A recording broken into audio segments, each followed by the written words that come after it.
Hello, welcome to Living and Active. I hope I have this framed correctly. This is going to be a video on the Motel's new machine playlist. I haven't done one of those in a while. And it's the thing I feel like talking about today, so that's what we're going to do. Is this better? So, the machine that I have on the bench this morning, and it is morning, it's just past 5:30 Central Time.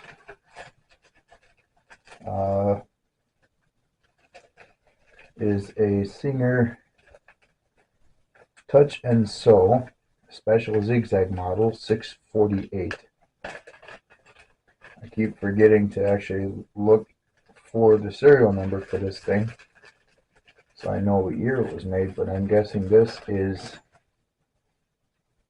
one of, if not the oldest, the newest sewing machines that I have.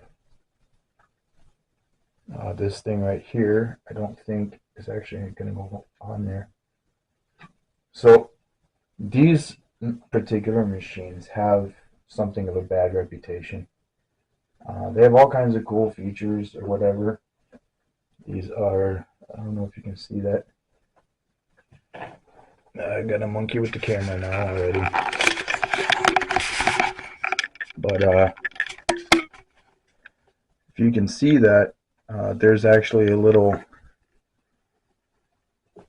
and these machines are made to take cams that actually go in there, and whatever the configuration of the cam is will let you do different kinds of stitches. And there's the information for that whole process there if you would actually want to do such. So I mean, oh, before I get too much further and I forget, these machines have a nickname. That nickname is Touch and Throw, because this is the most hated line of vintage sewing machines that Singer ever made, according to the people who buy and use them. Uh, one of the many complaints against this machine is the way the bobbin is threaded. Instead of having something mounted externally up here to set the bobbin in and run the thread so that it comes in and is wound up here, and then you take the bobbin off and put it in there and do all of those things. This is actually, you wind the bobbin by threading the top of the machine, pulling out the thread, and looping it around the head of this screw to hold tension, and then you just run the machine. And running the machine winds the bobbin. I don't know why people don't like that. It's new. The other gripe people have is that it uses a completely different bobbin system than any other Singer sewing machine. So if you're going to have one of these machines, you need one of these kinds of bobbins. So it's plastic, it's kind of squat but really wide, and it's got the concentric circles on it. That's how you know it's a touch and sew bobbin for these types of machines. But I got this a little bit ago. I was looking for a simple zigzag machine that I could have for shop purposes. I have this one and a couple. Sorry about that, folks. I was trying to turn the light off and I accidentally hit the power button. But what I was saying was, is I have this one and a couple of the brother VX series zigzag machines from roughly the same age. I still think this is maybe the newer, but again, I have to find the serial number to verify that. But I got them all at about the same time. The two brother VX machines One gets stuck mid-cycle and making a stitch. The other one runs smoothly, but I think it's missing. I don't know if it's missing something. There's something I need to do to it yet before I can actually use it regularly. Um, the VX710 that's in the other room, that has to be. I've got to go all the way through that one and see why it's getting stuck in the middle of its cycle. And this one, I don't remember what's wrong with it. I don't. It's been a while since I've had these machines out and been looking at them. I can tell by looking, I haven't even gotten through the preliminary cleaning on this one yet. But I had done an initial intake, just kind of looking over it and whatever. And I had seen some things that I knew needed to be addressed, but I forgot what they are. And I had seen something that I wasn't expecting, and that I didn't know how to handle from my knowledge of other machines. So I actually had to go to Etsy and spend another, I don't know, $30 for the actual original full instruction manual for this particular machine. So whatever it was that I was trying to fix, I now have everything I need in order to fix it. But for this video, I think I'm just going to focus on the initial cleaning. We don't want to be distracted from the exploratory work by running my mouth. So I can easily do cleaning type stuff and talk at the same time. So that's what I'll do.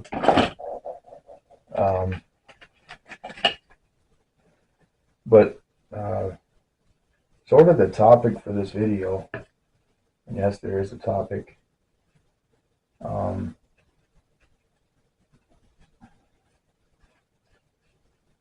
When I was a much younger sort of fellow,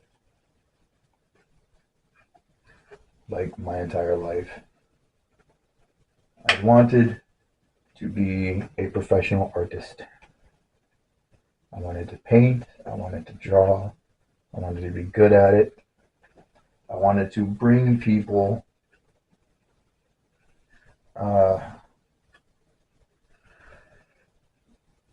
just different visual ways of looking at the world that we all inhabit, to help bring understanding to the experiences of other people. I guess that's why pretty much any artist gets into it. The studio that I wanted to start was called Impossible Fantasy Studio. And it was named Impossible Fantasy Studio because when I first got serious about painting, it was at a regular set of painting classes at a place called Gingham Goose that was and is no longer located in Portage, Wisconsin. And the person that was hosting the class said that becoming famous for one's painting while one was still alive was an impossible fantasy. So, of course, when I got older and I said I was going to prove her wrong, that had to be the name of the studio, Impossible Fantasy Studio. Turns out she wasn't wrong. But the heyday of Impossible Fantasy Studio was around the Gulf Coast, Louisiana specifically. And I was going through some stuff. I just had my children taken away from me. I just watched 3 generations of in-laws team together to absolutely sabotage my marriage with the woman that I was actually trying to keep. And I lost my kids. And I responded not well. There was a lot of alcohol to be had, of many different kinds. There was a lot of anger. There were a lot of very poor decisions that were based on my use of both alcohol and anger that led to consequences that were as monstrous as they deserve to be, which led to more pain, which led to more heartache, which led to more drinking, which led to more anger, which led to more helplessness. And so I had plenty of fuel for the engine that produced the work of Impossible Fantasy Studio. My paintings were becoming very, very popular. Subject matter was becoming more and more complex.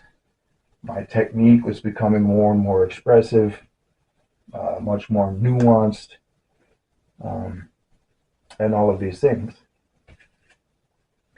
And in 2013, when I had a certain conversation with the Most High in desperation, and I asked him to either heal my mind and my emotions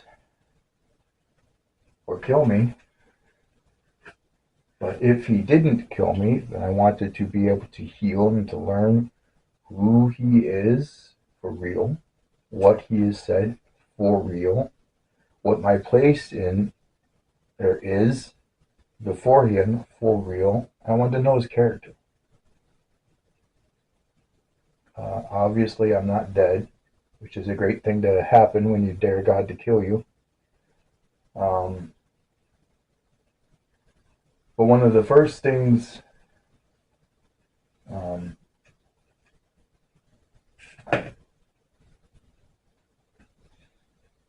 the first thing that went away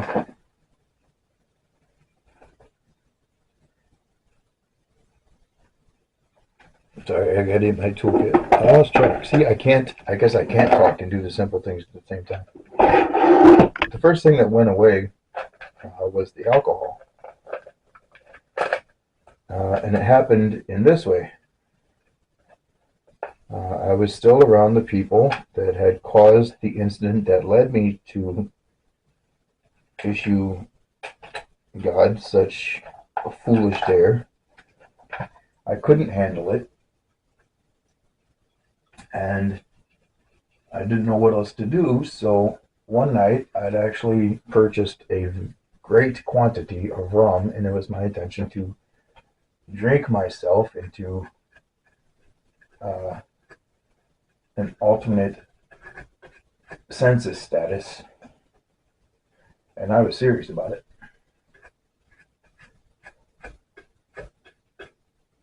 I made the first drink, I took the first sip, and I puked everywhere.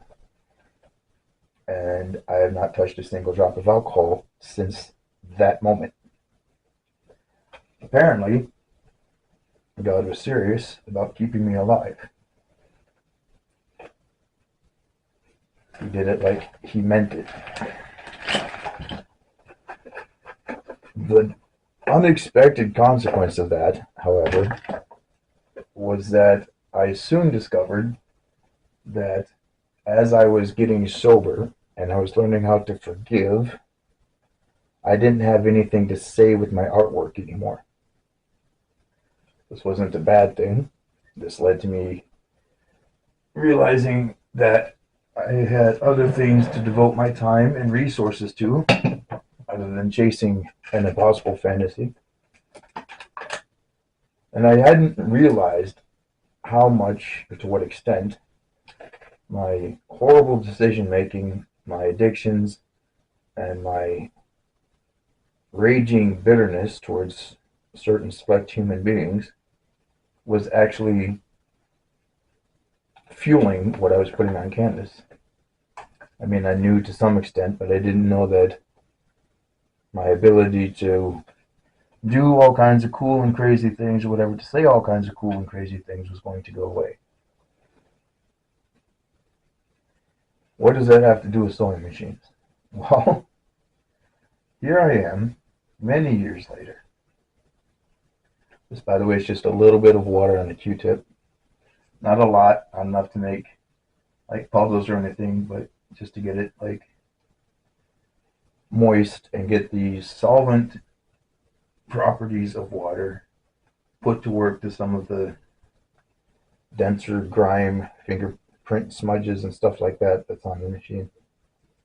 But I'm using the wrong thing. I don't feel like actually digging through the toolbox to get the right thing, so I'll just keep using the Q-tips. But now it's many years later or whatever else. I gave up the art thing a while ago because while I could still have while I still had technique and I could still do all the cool things with color or whatever, um, the only things I could think of to paint were all of the feel good things that everybody else was already painting and that people are sick of. So there's no there was no real there wasn't anything unique about my art anymore. It's like, yeah, I had different ways of doing things and I had tricks that I could do with the paint, but that only carries you so far. But years later, I find myself in a wheelchair and I've wanted to do handy things kind of on my own, run my own shop or whatever for my entire adult life. But I'm in the wheelchair now, and my health has gotten to the point where if I had to make a living by the work of my own hands, I'd be incredibly limited as to how successful I would be able to be. But when I was on my feet, when I was bipedal, when I had my shop, when I had projects, when I'd get stuck, I would get unstuck by pacing, turning on a radio, moving around my shop on my feet, leaning against walls, getting frustrated with myself, spinning around, leaning against the wall, facing a different direction, staring out windows, walking around mindlessly fiddling around with one tool or the other, or looking at notes or what have you. And that's how I handled working through the problem solving process for anything that I was actually working on when I could stand. Guess what I can't do anymore? Any of that. So what I've been running into is that to a lesser degree, like alcohol and aiding my creative genius with the painting and the drawing, the art studio, I have found how much, or I'm realizing over these last 3 years, how much physical activity is actually tied to getting the mental juices flowing, helping people to remember things that are necessary for doing whatever work they're engaged in, calming themselves down so they can think, and all kinds of other aspects of doing something that requires being able to think through problems. You can't just Google your way out of everything. Unfamiliar machines, unfamiliar processes, designing new things that there are no books for because they haven't been invented yet. All of those things require the same kind of created moments to be physically active to sort of run that stress and that tension out of your body while not actually doing the thing that you're trying to do so that you can uh, sort of clear out the building, the pressure a little bit and settle down and start thinking. And I can't do that. I have fond memories of when I could get to a problem, work very hard, you know, position my body in all kinds of ways, and feel good about how willing I was to sacrifice the body to get certain uh, things done in the course of a repair, whatever that I just can no longer do anymore. Um, but how many hours did I spend pacing around my shop or on job sites or whatever uh, to get unstuck? You know, carrying a part from one place to another or walking over to some other person and saying, "Hey, what do you think about this? I'm stuck. Help me get unstuck." And all of those things go away once basic maneuverability and mobility goes out the window. So I've been trying to come up with a wheelchair accessible form of pacing, of productive pacing. I know I could, if I wanted to, simply turn on the radio to the country station or the classic rock station, which oddly enough plays things that was just rock when it was new and I was a teenager. But that's not it. That's not the whole thing. Like being able to walk around with a non-alcoholic beverage in my hand, or a snack, or I stopped smoking right about that time too, so don't do that anymore. But I wasn't dependent upon those things after I stopped drinking and smoking, but I was dependent on the ability to pace. And I don't know how to pace in a wheelchair because I can't move around inside the space, put my eyes on different things, get ideas uh, and changes in direction of my thinking while my hands are occupied with something else because my hands happen to be the things that are moving me around. Um, so I am at, and now that I've been thinking about this, now that I know how uh, awesome of a tool being able to pace actually is, I'm now kind of a little peeved that I've lost that power. So now I'm getting serious about trying to figure out how to do it. And it might help if I ever actually find a genuine shop space, a dedicated shop space that I can work in and out of instead of using the spare room, the storage room of my one bedroom apartment to do all these things in. And, maybe it's the environment more than the mode of transportation that's hindering me.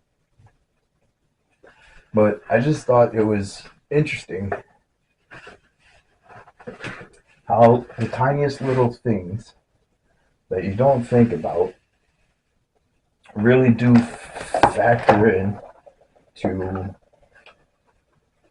just the process of going about just doing what you do. Um, if I could walk, if I could stand, then if I wanted to quickly give up on this for a little bit and put a different machine up here, then I would have the leverage and the positioning of my body if I could get up on my feet, and I could literally have a machine in one hand and a machine in the other hand, do a swap in place, take a couple steps, set down the other machine, and Heidi ho, here we go. But I can't do that sitting down in a wheeled chair. That just doesn't happen. One machine's got to go in my lap, and then now I don't have room for anything else.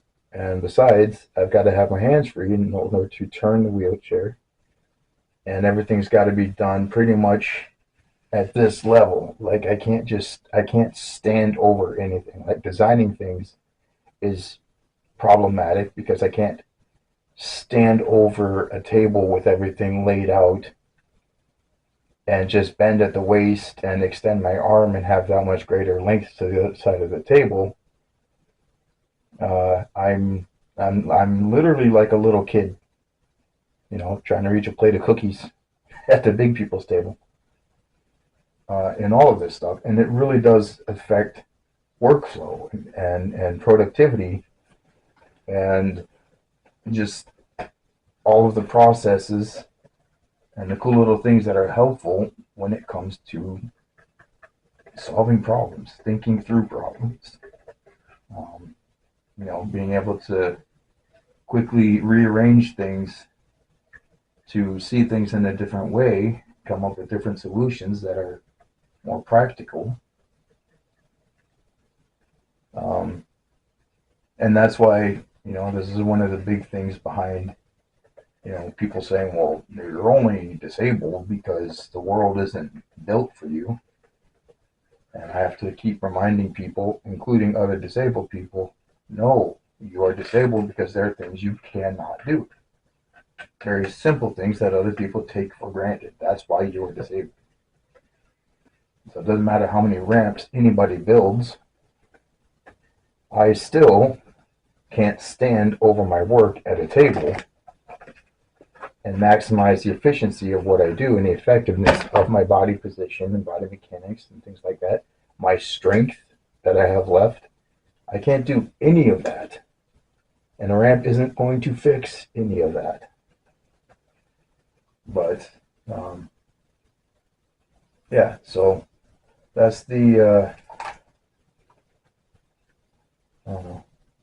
Maybe this could have been a Living and Active video too, but this is more of a shop gripe. Because really, I mean, I do really wish, I do miss the days where I could just turn on a radio, whatever, and have it going in the background, whatever, not care if it was a commercial or whatever else, and then walk around with tools in my hands, or like if I needed to sharpen a tool, I could pace around and do that. I wouldn't be stuck in one spot, whatever. I could, just, if I needed to quickly go find where I laid something down in another room or something, it wouldn't be a big process. I could just pivot on one leg, step off in the direction I am with or without setting whatever I had in my hands down already. And all of that, all of that's gone. So I really do, as a matter of shop efficiency and effectiveness, especially if I get a dedicated shop space, I do need and want to actually work out a literal wheelchair adaptive, productive pacing system. It sounds weird, but it's incredibly important whether you realize it or not. So if you have any ideas for how I could do that, I would welcome your comments in the comment section below, of course. Or don't. You can just watch this for the entertainment of watching me swab a machine I don't remember what's wrong with because I haven't cleaned it yet. But yeah, so that's the video. That's what's going on in the shop today. Thanks for your time. I appreciate it. And if you're of the mind of someone who would put one of my videos on, if you have like a smart TV in your shop or your workspace or something, and you put one of my videos on, just to have me in the background instead of whatever's on your local radio station, that's fine too. You can tell me about it. You can not tell me about it. I don't care. You do you. I'm doing me inside my workspace and trying to figure out how to uh, make it productive and all of these other things without actually increasing what is already a burdensome reality when it comes to trying to hang on to doing productive things like working on machines, making things, designing things, whatever, with your hands. So, with all of the other things that I lose as a man, by losing the ability to stand, the one thing that I will not, I will not allow myself to lose if I can help it, is the ability to work on things that mean something. So, there you have it. Um, yeah, I don't know what else to say. So, Hebrews 11:6. Without faith, it is impossible to please God, because those who come to God must believe that He is, and that He is a rewarder of those who seek Him. And if in one of the ways you're trying to seek Him is to be diligently obedient to His design for us to have something productive to do with our hands, or otherwise work to our abilities, if we keep at it to be pleasing to Him by faith, He will reward it. So maybe by the time this video is playing in your shop, I will have figured out a way to pace for my wheelchair, or I will have found a suitable shop space with enough room to pace in my wheelchair, which would be fantastic. But anyway, until next time, there is a next time, and there might not be. God be with you.